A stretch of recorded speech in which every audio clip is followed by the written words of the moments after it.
Matapos nga mga tropa na masabi nitong agent ni Lebron na si Rich Paul na free agent na nga daw po itong si Lebron James, ay mabilis nga itong kumalat sa internet at nalamang agad ng Lakers management. Kaya naman ilang araw pa lamang po ang nakakalipas ay may mga plano na nga daw po itong si Rob Pelinka at ang Lakers management next season.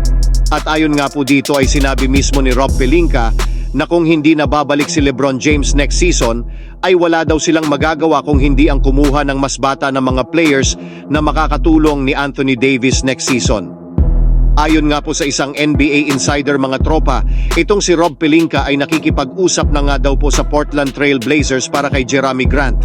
Yes po mga tropa, nai-report ko na nga po ito nung isang araw na interesado talaga sila dito sa star player ng Portland Trail Blazers. Malaking tulong nga itong si Grant mga tropa dahil hindi lang magaling ito sa opensa, maasahan mo talaga ito pagdating sa depensa.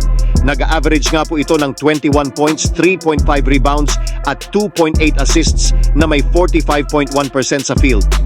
At ang isa pa nga po nilang balak na kunin sa darating na off-season ay itong si Alex Caruso ng Chicago Bulls. Balak nga daw po gamitin ng Lakers itong si D'Angelo Russell at isang first-round pick para dito kay Caruso.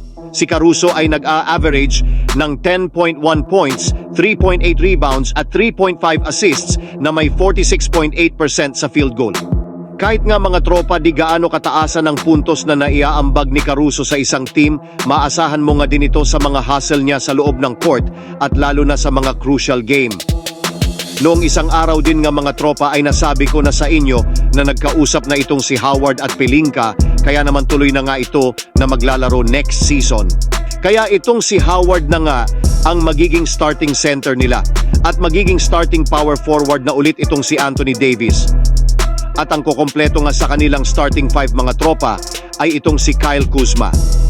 Gusto nga din po talaga ni Rob Pelinka na ibalik itong si Kyle Kuzma sa team ng Lakers. Alam naman natin na si Kuzma ay naging malaki din ang naging tulong para makuha nila ang championship noon sa NBA bubble. Kaya naman talagang balak nga itong kunin ulit ng Lakers para may makakatulong itong si Anthony Davis sa paggawa ng puntos.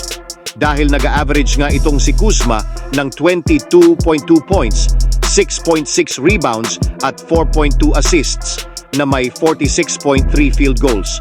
Anong masasabi nyo dito mga tropa sa magiging bagong starting five ng Lakers? Pakikomento naman sa ating comment section.